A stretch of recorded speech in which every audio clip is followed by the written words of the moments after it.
What are inverse trig functions? Number one, inverse trig functions are operations. They're not numbers. Specifically, they're inverse opposite operations to sine, cosine, tangent.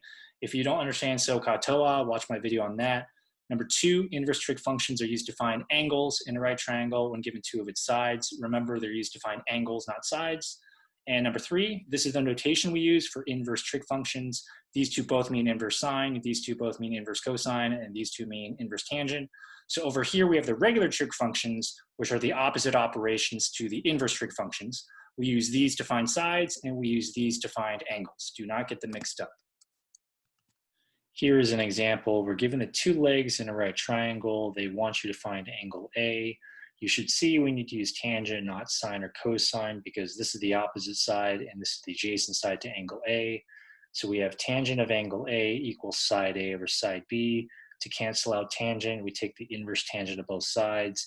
These two operations cancel each other out. We're left with angle A equals inverse tangent of side A over side B.